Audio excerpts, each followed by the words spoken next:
They're all saving one, or most of the Hampshire fielders are saving one. Somerset need one run. It's Edwards to Hildreth. He's there and bowls Hildreth, and he gets the run away through the onside, and Somerset have won. They've won the Royal London One Day Cup. Good evening, you're listening to Always Look on the Bright Side of Life. This is a Somerset Cricket podcast. My name's Ian Shepherd. Joining me this evening, I've got Steve Tancock, Dan Kingdom, and the voice of cricket on BBC Radio Somerset, Anthony Gibson. And, well, a season that seems to have gone in the blink of an eye, as they always do, Steve. And, well, I'm afraid it was quite a catastrophic fall at the final hurdle in that last month of championship games. Yeah, I woke up on the Friday morning not having a good feeling, and I think we've all followed Somerset long enough to know that feeling. And it proved to be right, but what I can't rationalise, I still can't rationalise it after the weekend, is what was different about the way we bowled and they batted in the second innings compared to the third innings compared to the fourth innings. It was chalk and cheese. Now, was it that we just decided to put everyone on the boundary and bowl to that field, which didn't work?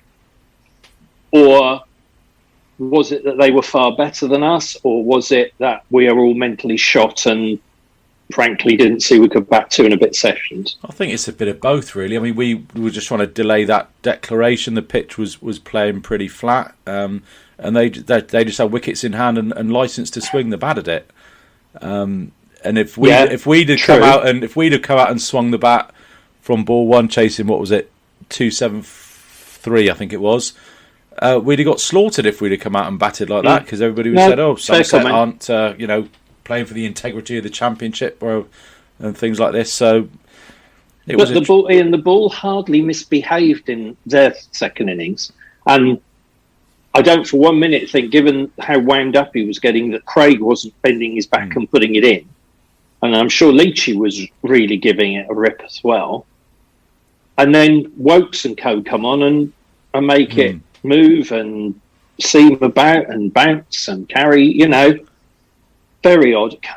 I think it just sums up that it was the end of a really long last month of the season. I think the players were shot emotionally as much as anything. And, we all know what it's like when you've got to do something at work and you go, I've had a bit of a day like that today where I've had to do stuff and I've got it done, but it's been really hard work. And I suspect when they got there on Friday morning, despite all the good words of, we're going to chase the target and whatever, it was just a bit flat. I think the other thing, though, and I do think, I've been thinking this specifically about Lewis Goldsworthy for a while. I think Lewis Goldsworthy had a very, very good season up until the Lancashire quarter-final. Yeah. And I think the last month has been a month too far for him, emotionally and mentally as well. And I do think, and there'll be people on here who go, Steve's standing up for Somerset again. I got accused on Twitter, or Abby and I got accused on Twitter of being Somerset super fans because we were standing up for the club. Well, great. I'll be a Somerset super fan if that's the stipulation. Because obviously what you want to do is have the opportunity to moan about Somerset cricket rather than be positive about it. And I was just thinking, Lewis Goldsworthy, yes, he's played a long season for a young lad at a level much higher than he's ever played, and the intensity is much higher he's ever played. Yes, he's paid for it, but it's his first season, Tom Lammerby, I think Lewis Goldsworthy had second season syndrome in September, like Tom Lammerby had second season syndrome. And once you get over the emotion, Ian, and you get into the next week and you think about it, which team would you rather be supporting? Somerset or insert name of another team? In terms of what we've got coming through, the setup we've got, everything. You've just got to be positive and go, it happens, it's sport. We don't have a divine right. I've heard it said, and some people have said to me, you Somerset supporters, you've got a sense of entitlement. No, we haven't. No. This Somerset supporter got completely the opposite because he remembers the bad years. Yeah, and it's the thing to say we've got a sense of entitlement. We want to win the championship. We want to be good enough to win the championship, but you're absolutely right. just going back to what you were saying about Lewis Goldsworthy, I remember there was an interview it was a couple of years ago now. I can't remember who it was, but it was with a member of the coaching staff, maybe Jason Kerr, Andy Harries, or maybe even Trez, and they were talking about the difference or the changes that need to come in to a player's life when they become a first-class professional cricketer. You know, it's all very well saying you've got the talent, you can go out, you're smashing thousands of runs in club cricket, in national counties cricket, in second 11 cricket, but that leap up, it's of preparing yourself mentally and physically for that day in, day out, I don't want to say grind, but playing for Somerset should be a joy and a privilege, and I'm sure it is. But just like what you said earlier, there are days when it is a grind. It's like any job. And I remember my dad worked with the Parsons twins' dad, and I was a lot younger than the Parsons twins' dad, I hasten to add, but I played quite a lot of club cricket with and against him. And he was an outstanding player, St Andrews. Captain the side, made, like you said, Ian, made baskets of runs every season. Yeah. And got a fair few games for Somerset Twos. And he said to me that when he was talking to somebody in the Somerset Twos dressing room who'd played a bit of first team cricket, as a batsman, the analogy was, if you play in club cricket and you're good in club cricket, you can probably score off 4 to 5 balls and over. Mm-hmm. When you go into second 11 cricket, you'd be lucky if you can score off 2 and probably 1. And there'll be 2 or 3 balls there that you've got to block. Yeah. And then for a second team player who can score off, say, 3 to 4 balls and over in second team cricket, he goes up into the first team and has that same algorithm of maybe 1 ball. Yeah. And Lewis Goldsworthy's gone from under 19s to seconds to firsts in the blink of an eye. Mm-hmm. So, it's just really tough. So, Dan, you were shuttling between Derbyshire and Edgbaston, keeping an eye on the England. And Worcestershire. Dan's tour of the East and West Midlands. So, how did you find your couple of days up at Edgbaston? What was the first day I went to? That was day 2. So that was quite a good day. Obviously, we got those early wickets. After it sounds like on day 1 we persevered well. And then on day 2, obviously, Warwickshire, they were, going for it a bit because they had to get to that fourth batting point to keep the title in their hand, which obviously they did do just about. But we did bowl quite well up to then. And, there was a couple of good wickets we took. Like Craig managed to, get the edge of, I can't remember who it was. There was a caught behind first over of the day, wasn't there? Mm-hmm. So we bowled all right until sort of the end, really. Danny Briggs managed to go on the counter-attack. Against Brooks in particular, but we batted really well that day. Lammonby and Azhar, they made 59 and 60.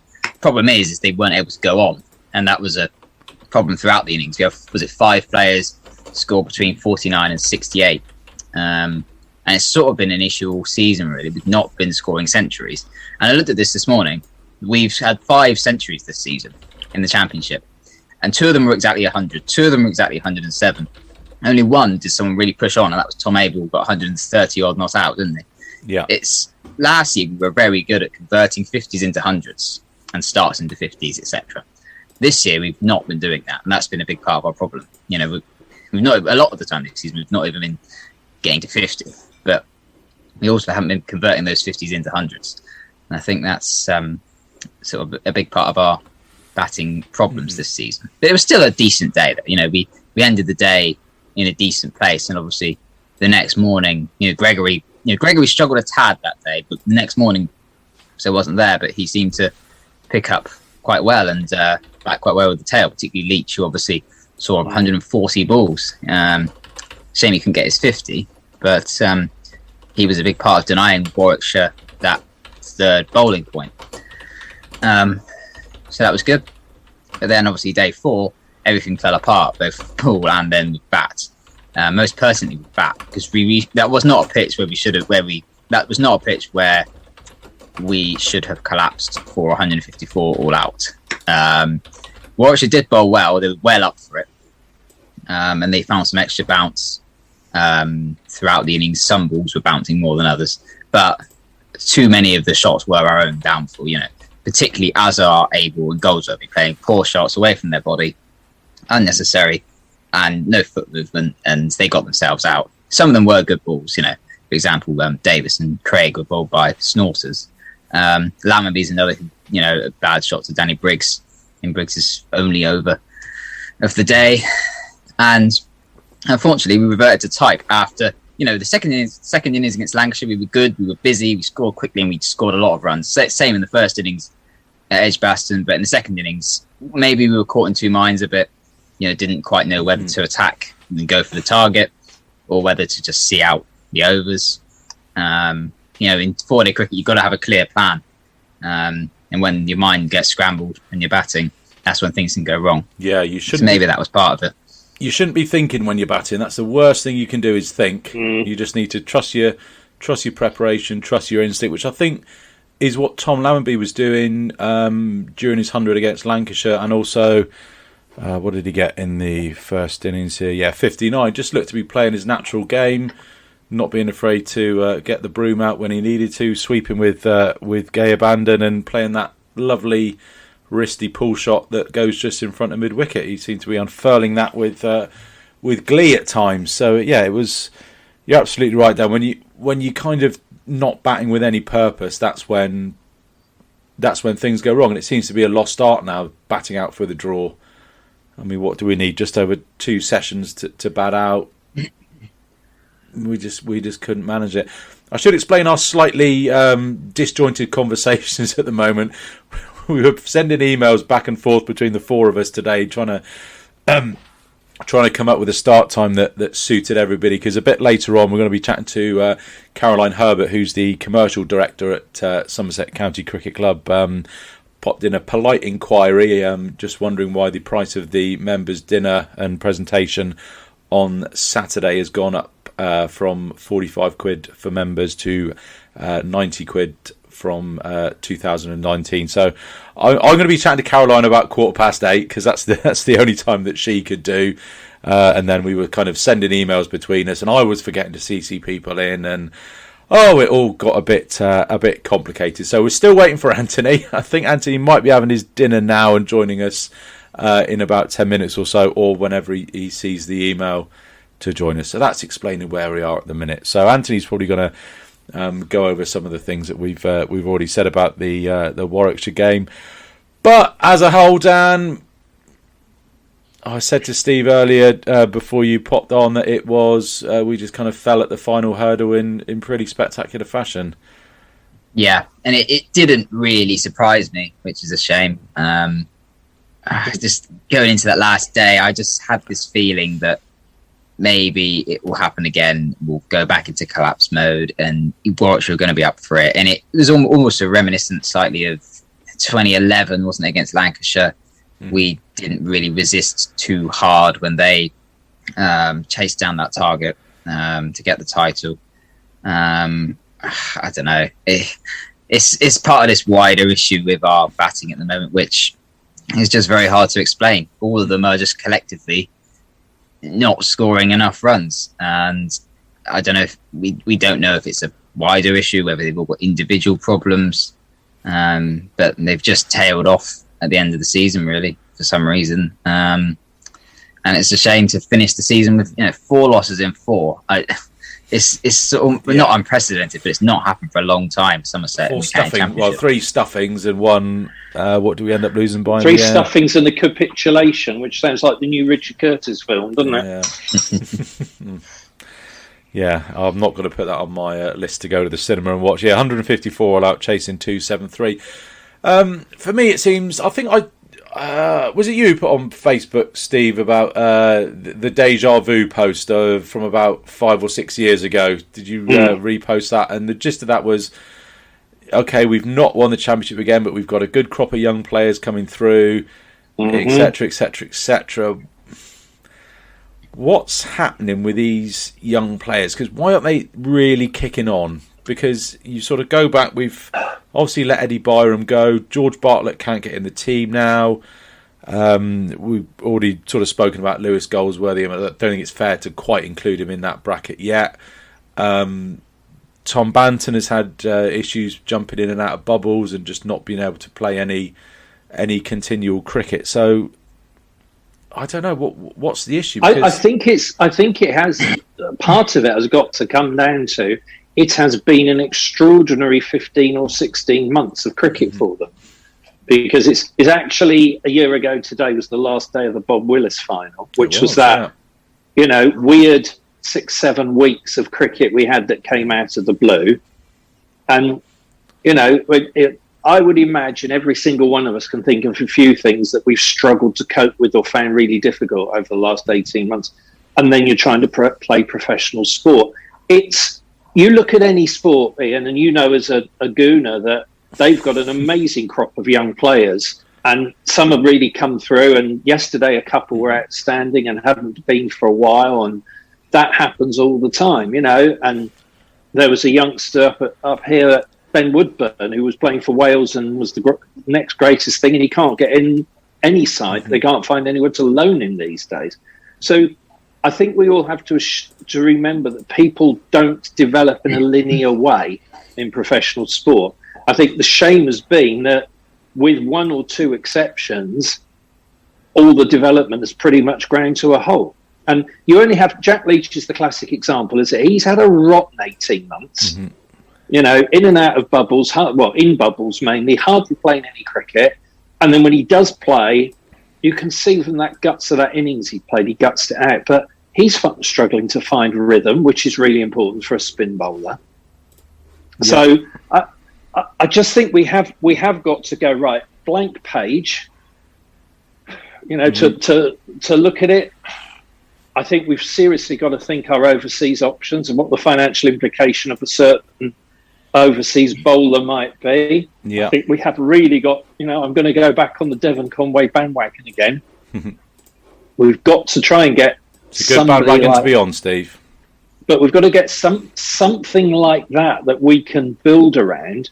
And we've all got to pray every single day until the end of March next year that the youngsters that I mentioned at the end of the post on Friday continue developing through the winter and are challenging for first team places, because they've been outstanding in under 19 and second 11 cricket. And, Jamie Root playing for that county select side. Yeah. And the other great thing is they all seem to have a younger brother who's purportedly better than them, which is quite encouraging. I think it's a well-known psychological or sporting syndrome, that younger brother syndrome, because they always play up to the older brother, and invariably the younger brother is ends up being the better player.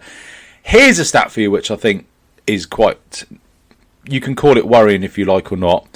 So at present, we have a squad of 25 players who have played this year. So I've taken Devon Conway and Eddie Byram out of the equation. So we're left with everybody that's played this year. How many do you think out of those 25 are aged between 25 and 31? Are you including? Oh no, I suppose as I was older. A large proportion. I'm going to say probably about 16 or 17. Oh, nowhere near. Dan, what's your guess? I mean, Overton, Gregory, Davey, Abel. 6, maybe?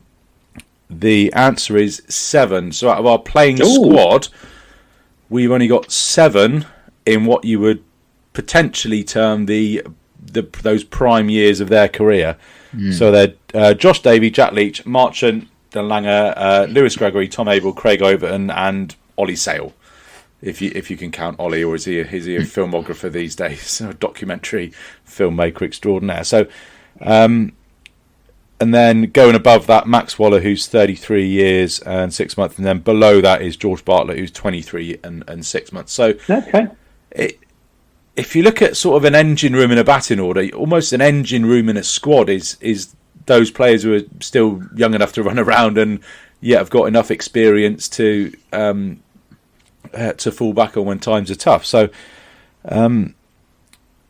for me, that's something we potentially need to look at. And I know it's not something that we've generally done, but get some players in, experienced players in that age bracket who are sort of proven county performers. But I don't know. throw some names around. How many players are you saying? Because we've got to get the right balance. Exactly. Squeeze out the youngsters. Exactly. So it's an unfortunate position that we've kind of got ourselves in, really.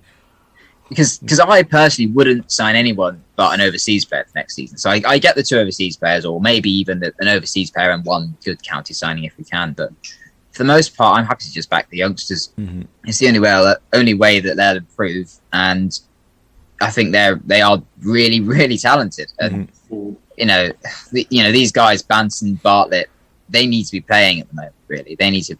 Yeah, they're at the stage of their career. They need to be playing regular cricket, and we don't want them to leave either. And obviously, we want Smeed and Goldsworthy to come through. Obviously, Abel takes up a spot. Davis takes up a spot. There's a question about whether Hildreth is going to be in our first choice championship team next season. Or Lammonby as well. He needs to be playing. He's got a spot sealed up. So you wonder where we're going to sort of find a slot for new signings really in our team, because there is a lot of competition, despite the fact that the batters haven't been that successful recently. I think the bowling does need some extra bodies, to use a football term. I think we need an overseas bowler next season, and we need ideally 1 other, I think, as well. So a domestic bowler would be useful, because that's been a big issue, hasn't it? Clearly, in these last 4 games, the backup bowling just hasn't delivered. We need more cover for when Craig and Gregory, when Craig's away with England, if Gregory's injured, and obviously Delanger's not really produced. So there's the question about whether we try to pay him off again. We don't know. We can't give an answer to that. We don't know the financial situation, do we? About what we're going to do with Delanger. But put it this way: if Delanger had signed a 1-year contract, we wouldn't be renewing it, would we? No, definitely not. What do we do? I'm not fit enough to bowl next year. I don't know about you guys, but go back, because I made a little spreadsheet with everybody on it just to sort of have a look and see where we are. So between 19 and 23, we've got 8. So we've got Bartlett, Green, Banton, Lammonby, Aldridge, Goldsworthy, Smeed, and the youngest of the lot is old Ned Leonard.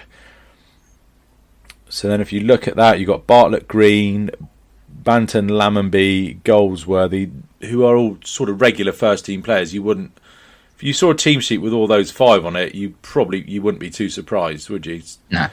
And I think we've got the gnarly old county professional issue. As we say, gnarly old county professional, Anthony's joined us.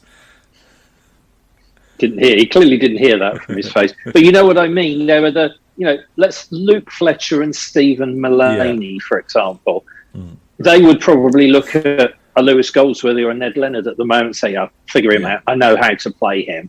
Like when you get a 14-year-old coming to a club side, prodigiously talented, but, the older players tend to know how to deal with it. And what's the Brains Trust's one of their favourite words is learnings.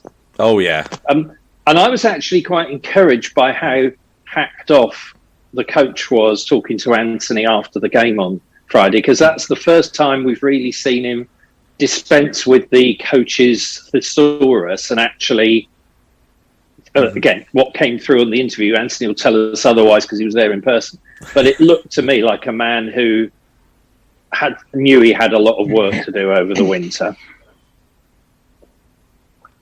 I should explain, Anthony, you jumped in halfway through the recording. We were sending emails back and forth, and I forgot to bloody CC you in. So we've done about 20 minutes already. So I don't think you'll be surprised by much of what's been said, to be honest. But Edgbaston, another capitulation, and Jason Kerr venting his anger down your microphone. Yeah, he didn't really answer the question though, which is, what's the strategy going to be?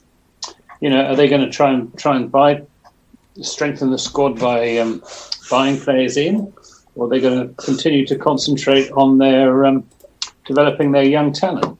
And I thought it was quite interesting when I said, when I asked him whether he had the resources to strengthen the squad, and he sort of there wasn't much confidence in his reply, as I recall. So, yeah, I mean, it was it was, they played so well for 3 days, and then I don't know what happened on the final day. But it was another very depressing experience.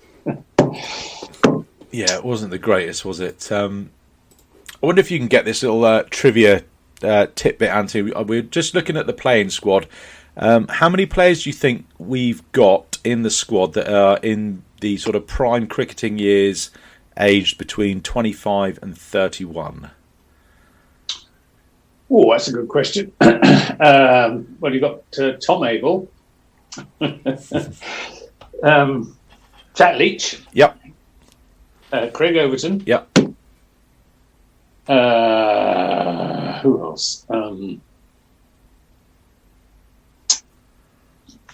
Marchant de Lange. Yep.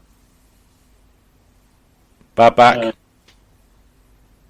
Lewis Gregory. Yep. Yeah. And that's it, is it? There's 2 more. Who've you missed? Josh Davey is another one, and it's not surprised you didn't get the last one, which is Ollie Sale.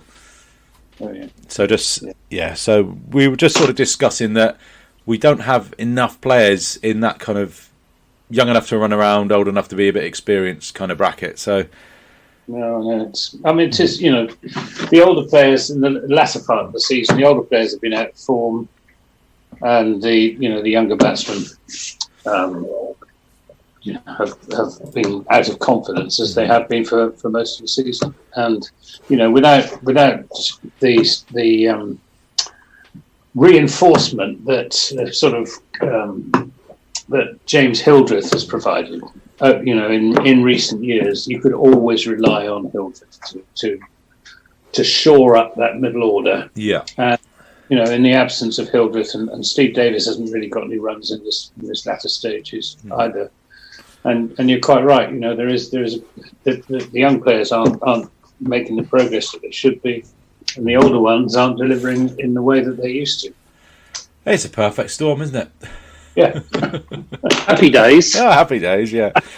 Right. Let's fire into some questions then. Not too many this week, but we shall see what we can do. One for you, Steve, from Sir Peter Wanless. After studying Dan's statistics, will Steve now concede that Kent, who are Sir Peter's second team, a distant second I hope, are not a poor Blast team? They're a very good Blast team. Should be the best Blast team. I won't, because I didn't say that. What I said is it's a very poor Kent side overall. That's the point I'm making, and it exemplifies Blast cricket that you don't typically get what I consider to be the better sides, because they're at the top of the county championship, always performing. And Kent are one of those sides who have clearly put every egg from the hen coop in the basket of white ball cricket, and particularly 2020 cricket, because they weren't much good at the Royal London this year. So I hate saying that Kent are a half-decent T20 side, but they're an effective T20 side. I can't help the fact that I've, for all kinds of reasons, have no love for Kent cricket whatsoever. But, they're effective on that pudding at the St Lawrence ground, and they find a way to win T20 games. But if you put them in Division 1, they would actually get absolutely annihilated. And they are, you were just saying about how we're dependent, or have been dependent. Anthony was saying about Hildreth's middle order runs. Take Darren Stevens out of that side and they would fall like a house of cards, because take that experience away. If we were going down the route, and I don't propose this, we were going down the route of being Nottinghamshire and being robber barons, then I'd have Sam Billings in a heartbeat, because I think he's a really committed, tremendous leader, very switched on. I mean, the way he skipped in that final was outstanding. But no, sorry, Peter, I'll have to agree to disagree. They're an effective T20 side. They're a poor county cricket side. I mean, it does. They are better than effective in T20 cricket for me. They are very good. Daniel Bell-Drummond has been scoring T20 runs for years. But Denley's not been in great form this season, but he's, again, been around for years, scoring a lot of runs. Jordan Cox, damn good youngster. I think I underrated him a bit before finals day, but you can see now how good he is. Jack Leaning has been pretty good for them in T20 cricket. You've got Billings as well, as you mentioned. Their bowling attack is quietly effective. Sort of players like Matt Milnes, Fred Clarson. They're not big names, but they are very good at T20 cricket. These guys. There's a reason they won their group. Mm-hmm. Yeah, quite right. Does raise a more general point though. Would you be happy if at the start of next season or just before the start of next season, the powers that be came out and said, right, we are fighting on one front this year, be it the T20 or the County Championship, in the way that Kent have done with the T20? Or would you rather us have another season of trying to go for everything and coming up short? It was really. Can I just answer that by there was a post that Kent's Ben Warren equivalent put on not long after the final, and he quoted things that Kent supporters has been saying on social media. Oh God! Ben doesn't do that. deeply derogatory. So clearly, it was based around either the 50 over or the championship games. Yeah, and it was like 3 or 4 quite nasty derogatory words, and then winners with a picture of them lifting the trophy. Mm-hmm. So I imagine, and for the avoidance of doubt, especially for Sir Peter, I do not frequent social media sites of Kent cricket supporters. I have better things to do in my life. But I suspect there has been quite a lot of discontent until the last couple of weeks of the season. And the trouble with T20 is if we were to do that, let's say we went down the T20 route, you have an off day in a quarter final. You win your group. You win your group. As I said, I'm sounding a broken record now, but the baseball playoffs start next week. The first round is best of 5. The second and third rounds are best of 7. That's done for a reason, because even the worst team can beat the best team on the day. Yeah. So you put all your eggs in one basket, you collapse to 23 for 5 at home against Northamptonshire in the quarterfinal. You look a bit silly then. So if we're going to do it, let's put all our eggs in the championship basket, please. Well, you would say Somerset is completely, Somerset supporters are completely fixated on the county championship because we have never won it to a greater extent than any other county, even Gloucestershire, because they did win it back before 1891, when it was formally constituted, and maybe Northamptonshire, who probably never will win it, but no, I mean it's. I don't see how we could concentrate our resources on the championship. We haven't got the players to do it. And to concentrate on T20 cricket in Somerset would be a betrayal of everything that passionate Somerset supporters stand for and want to see achieved, which is winning the county championship before we're all dead. I think that's the title of this week's podcast sorted out, Anthony. Thank you very much. Let's win the championship before we're all dead. That's, as people will know, and I'm going to write a blog post about it this week, because I want to try and explain, because I'm really happy at how much the blog's getting attention, and it seems to be a lot from the wider cricketing world a lot of people do care for Somerset who don't support Somerset, want to see us do well. And very quickly, on that awful day when we were up in Durham and a certain team who suffered because of our capitulation gave up, I was actually on the way to a work thing in Cambridge and rang my dad at the end of the day, and I had an 80-year-old in tears on the phone because he said, we are never going to win it in my lifetime, are we? And when he was in the hospice, and this sounds really emotional, but it's absolutely true, one of the last conversations we had was, I hope they win it in your lifetime, Steve, because it's the greatest regret of my life that they haven't. And I think it does mean, it means so much to us, and I hope I've got a few more bites at the county championship left in my life yet. But I start thinking, are they ever going to win it in my lifetime there? So I think we've got every right to be fixated, because we've been, as Dan said, we either finished 2nd or 6th in the last 15 years or 10 years or whatever it is. And if you look back at the ways we've managed to come 2nd in the championship, it's quite stunning. Yeah. So, and look, there's a baseball team in the States called the Boston Red Sox who were great. They weren't like Somerset. They were brilliant in the early years of baseball. They went 86 years without winning the World Championships, and their hated rivals, the New York Yankees, won it about 28, 30 times in that time. And they would get beaten by the Yankees in the postseason every year. They won it in 2004, and they've won it 3 more times since, and have been one of the best teams in baseball ever since. And I do think that if we get over the line, you'll probably find a dynasty develops. Let's hope so. Do Let's hope it's like you London think we've got the buses. side to? Do you think we got the side, the squad to win the county I championship? think we've got the side in 2 years' time, Anthony. Possibly, yeah, possibly. As It long as all they don't, depends all on go to Trent Bridge in the meantime, or Old Trafford, or Surrey. Or Sapphire Gardens. yeah. Yeah. Can we just have a quick chat about that Surrey Glamorgan game? What an absolute farce! What did they end up about 710 for 4 declared at the end? Surrey, something like that, wasn't it? When you combine that surface and Hashim Amla batting on it, Yeah. that is, God. you know. But Just Eddie Byram took 2 wickets. Eddie Byram There was 2 only for 2 it was wickets the only 2 for a long time, wasn't it? Yep. Oh goodness gracious me! Well, but in all seriousness, surfaces like that just do absolutely nothing for anybody, do they? I'd rather have that than whatever they had down at Chelmsford. I don't know. Is that being inspected yet? That was over in 95 overs or whatever it No, was. of course not. No, nothing will be said because it was all seam bowlers. Of course. Northamptonshire apparently capitulated and were on the bus home for second morning. I did enjoy our friend Mr. Topley though, because he ran a very clever line of defence of the Chelmsford wicket by coming out quite vocally and saying this oval wicket's an absolute disgrace, which I thought was supremely clever and worthy of a politician. Yeah, look over there.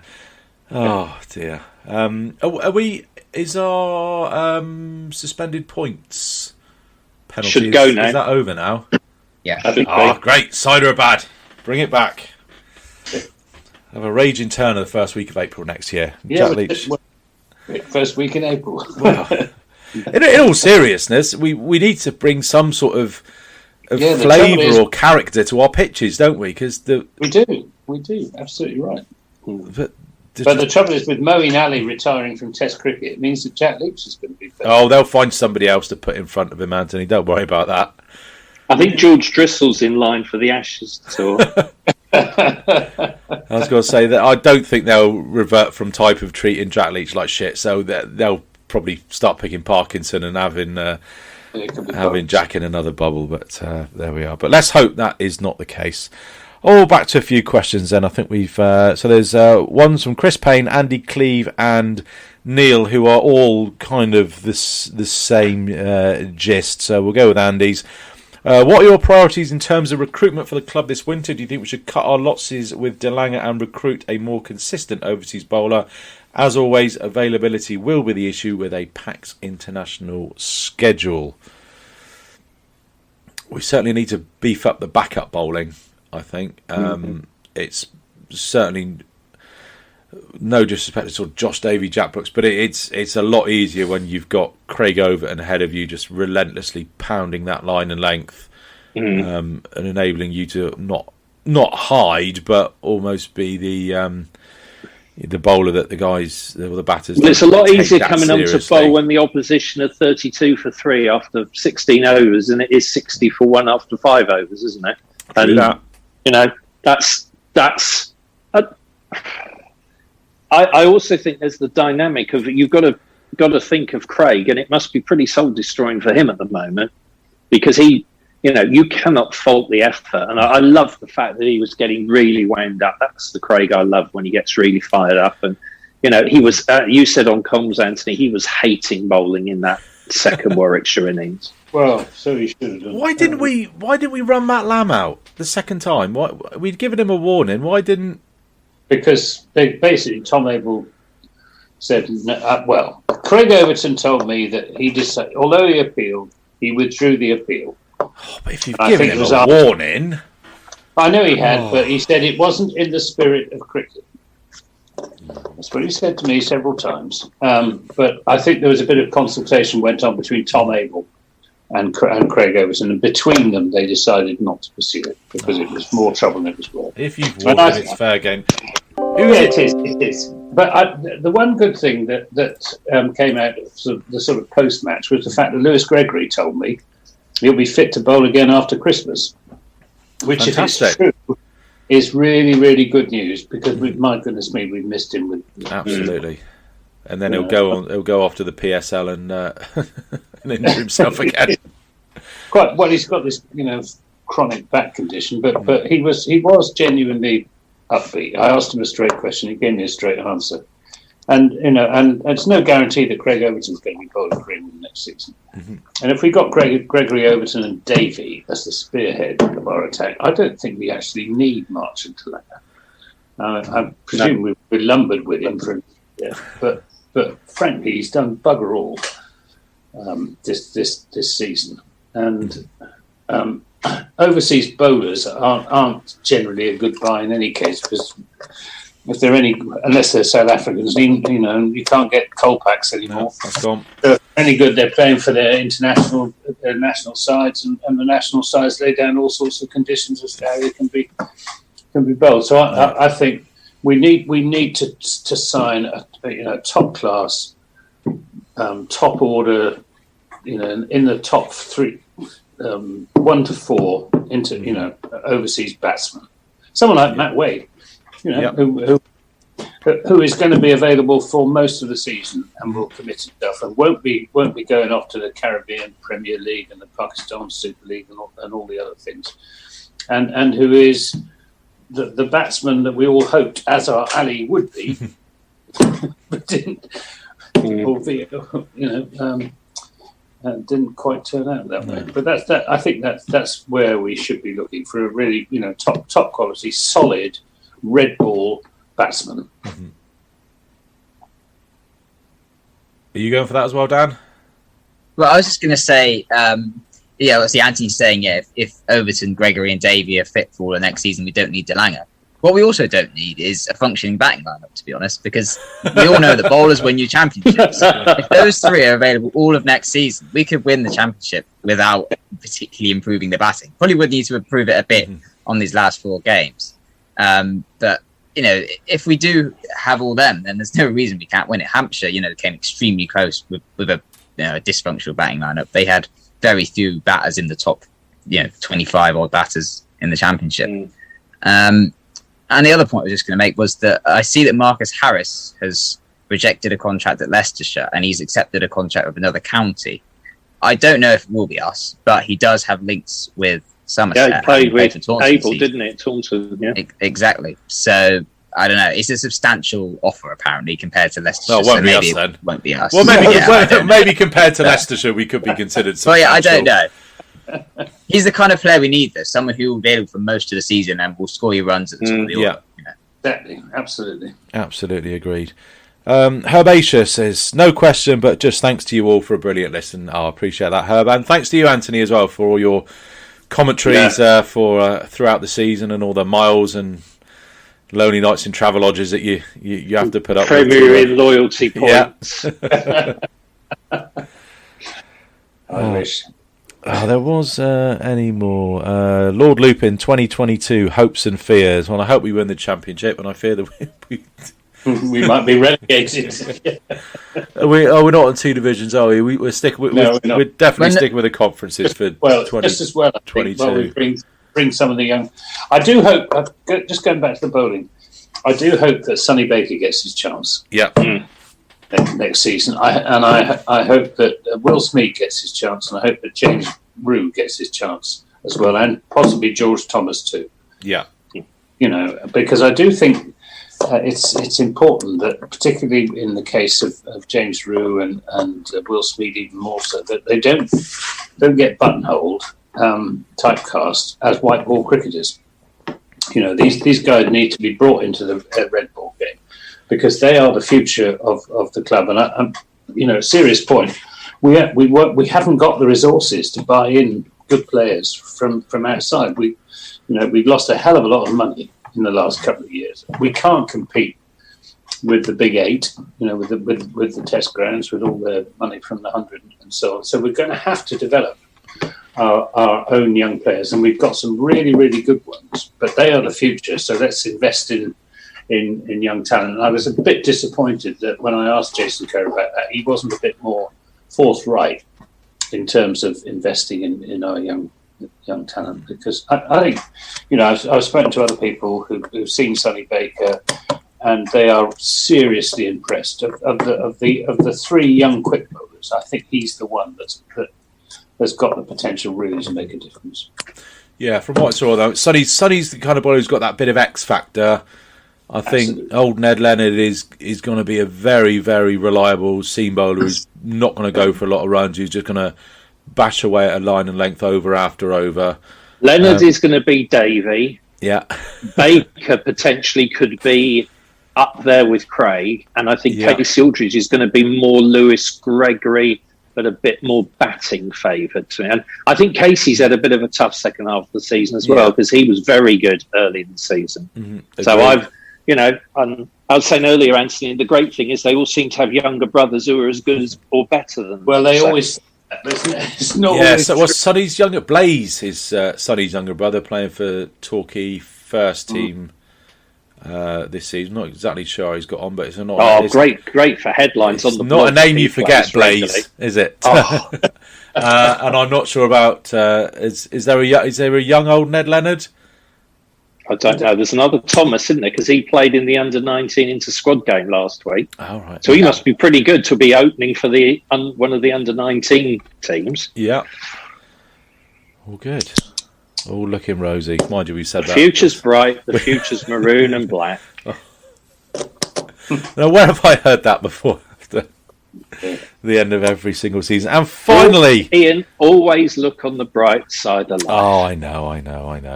I know, it's the wrong title for a miserable old cynic like me, but there we go.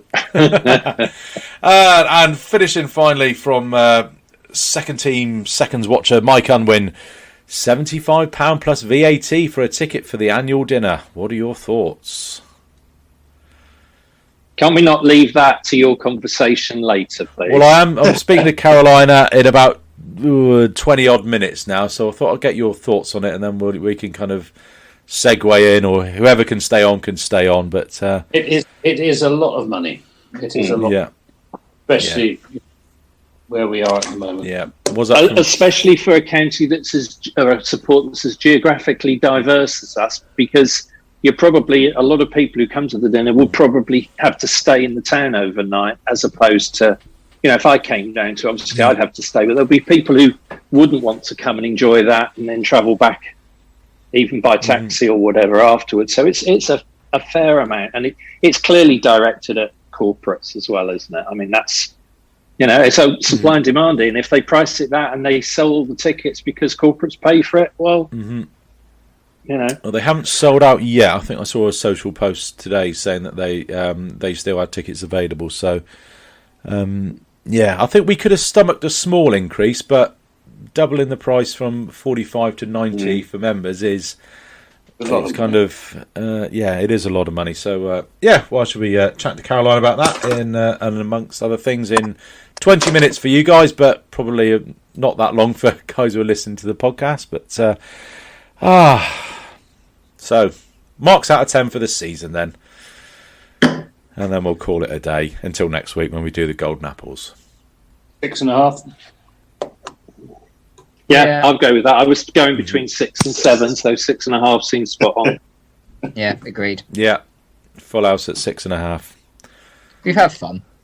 Yeah, we've had fun. Oh, yeah. And we did we did actually get to go and watch some cricket, so it was great. The first day of that Hampshire game, coming in, watching that great partnership between the best player in the world and I guarantee you, and I listened to commentaries from the other counties, and I've watched what they're doing, then I absolutely know that we are supporting the best county club in the country for the enjoyment we get, for the pride we get in the side, and everything. So long may that continue. Hear, hear. Could not have said that better myself, Steve. Right, so we're going to do the Golden Apples, the second annual Golden Apples, this time next week. So we'll be letting you know who are. Oh, we got an extra category for the Royal London Cup this year, so it could be a long one. So I'm going to chat to Caroline Herbert now, who's the commercial director of Somerset County Cricket Club. I'm trying to work out how to kind of do this segue to make it kind of sound natural. I'll just leave this in. We don't need to do anything professional like that. We'll just say goodbye and then we'll start it again. I'm not really that bothered, to be honest. You're not bothered, were you? Fucking Moneybags Kingdom. Yeah, 150. Doesn't matter. It's just that I don't go. I never plan to go to these after end of season dinners, so it's just not something that you weren't getting the touch dry clean or anything like that. All right, fair enough. Okay, right. Well, for Steve, Dan, and Anthony, and we'll bid you farewell. And coming up next is Caroline Herbert, commercial director at Somerset County Cricket Club. Okay, so with me now is Caroline Herbert, the commercial director. Have I got that right? Got that right? Yeah. Somerset County Cricket Club. So you've been in posts now for just coming up to a year, is that right?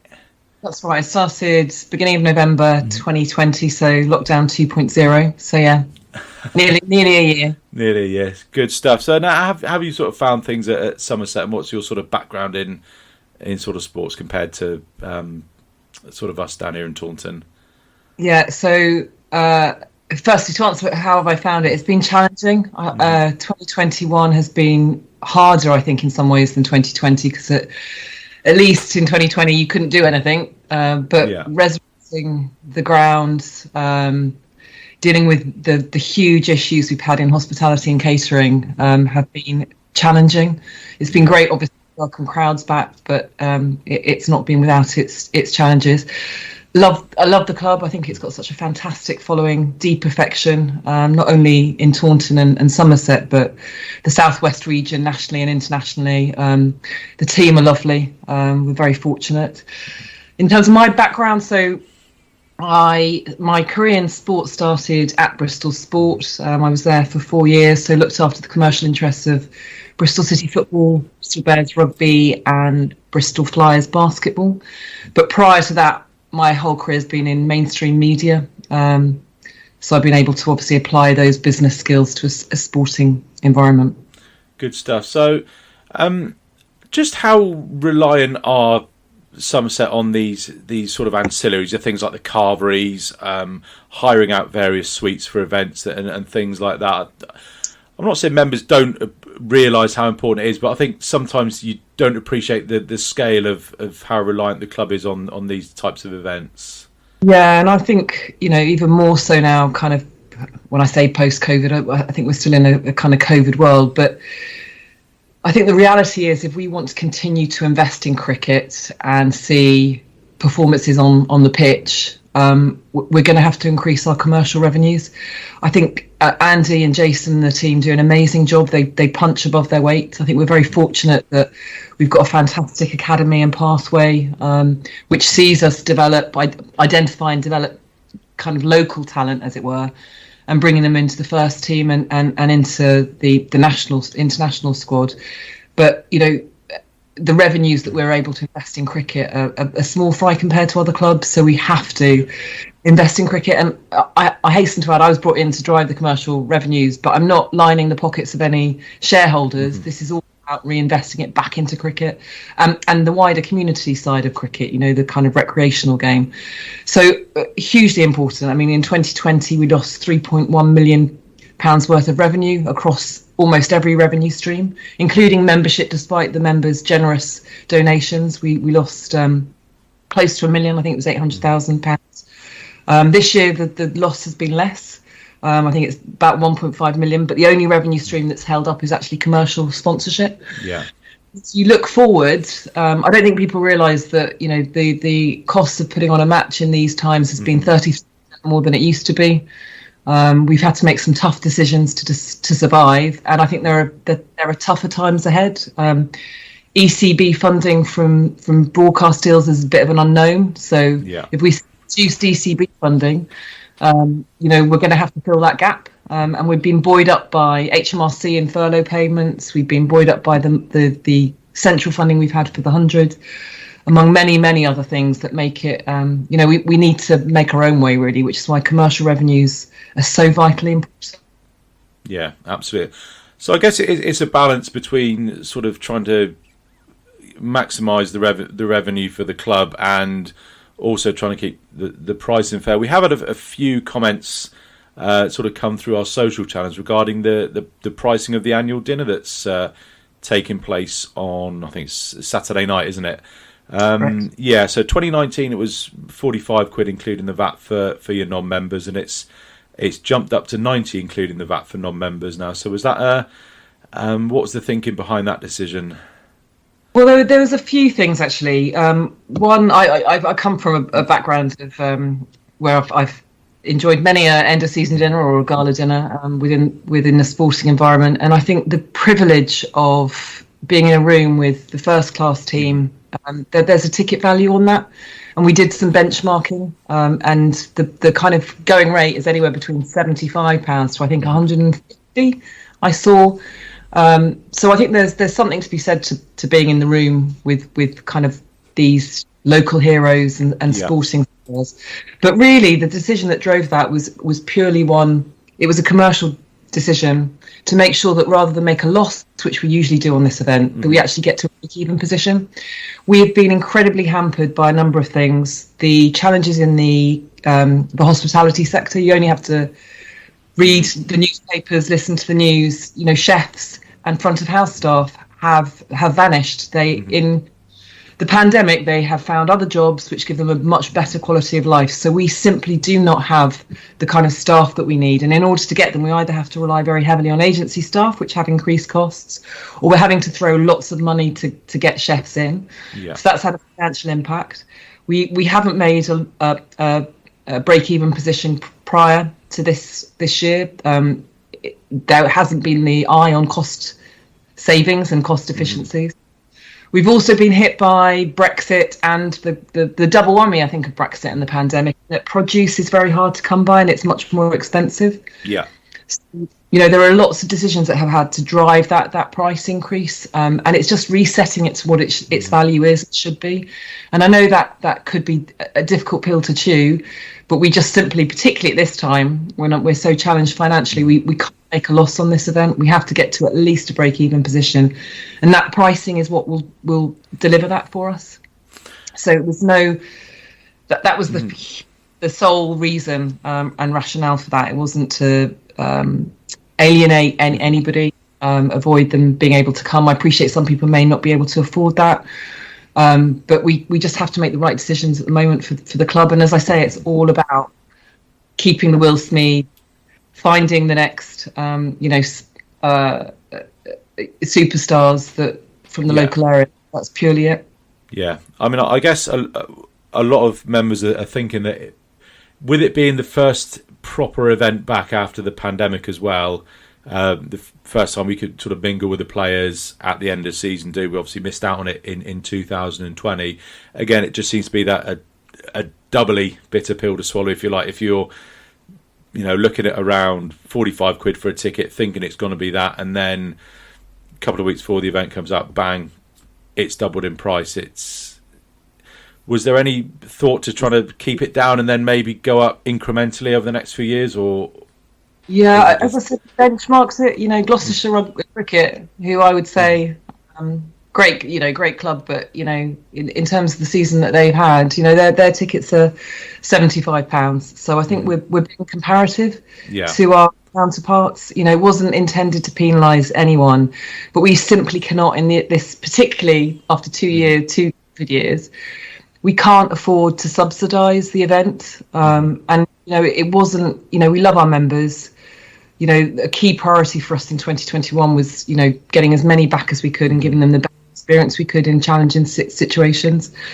But hopefully they'll understand that more than ever we need their support, and that it's about getting to a position where, you know, the event washes its face. We're not making a profit from this event.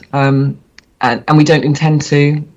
You know, there was some reticence about should we open it up, because there are still COVID concerns for the players. Some of them are going to go abroad. Yeah, obviously the World T20s and all sorts of Ashes tours potentially coming up as well. So but we made the decision that we did want to welcome people back into the ground and get them mingling with the players, and hoped that people would understand. And perhaps, you know, it was in the communication. You know, I take it. Big hike with VAT.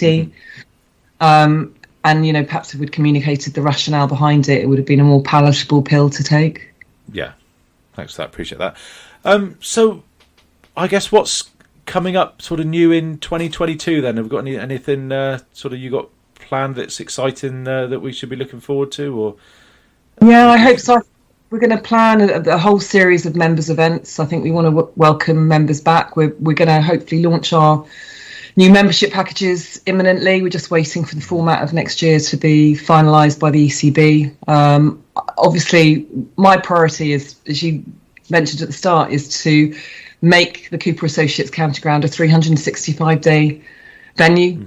So we're looking at hosting comedy nights. I'm really keen to get a big concert to the ground. Not just a tribute at this time. Not just, yeah. I'd love Coldplay to come. That would be amazing. But to get a really big artist to the ground would be amazing. So we're working with a number of live nation events to try and make that happen. We might have missed the boat slightly for 2020 because a lot of these things are put in motion well in advance. That's a big aim of ours. We welcomed Ian Botham back a few weekends ago, a couple of weeks ago, which was a fantastic event. So doing some more sports events. What, Phil Tufner, wasn't it? Is he coming in spring? Yeah. I'm hoping to get an event with Rory Bremner as well in kind of February time. So hosting a lot more of our own events because I think Taunton's got a great deal to offer. It's a fantastic transport, and we need to compete more with the likes of Bristol, who tend to do very well there. So just watch this space really, and just making sure that we improve on what we've done in 2021, which was challenging. We want to go back to fantastic service that I think the ground has had in the past. So that's going to be a key priority for us as well. That's brilliant. Obviously hosting fantastic cricket and getting some silverware. Yeah, definitely. You won't have heard the podcast that we just recorded previously, but that was our aim as well. Good stuff. Yeah. Okay, Caroline. Jason. Definitely. Okay, Caroline. Well, thanks very much for taking the time to come on tonight. If you do want to if you have got any big announcements of any concerts or anything, feel free to drop me a line and we can give you the exclusive on announcing those. Although I'm sure Ben will probably want to get them out on the social media before that. But probably. Thanks very much for your time, Caroline, and I'm sure we'll bump into the ground next season. I hope so. Thanks, Ian. Brilliant. Thanks, Caroline. Ta-ra. Bye-bye.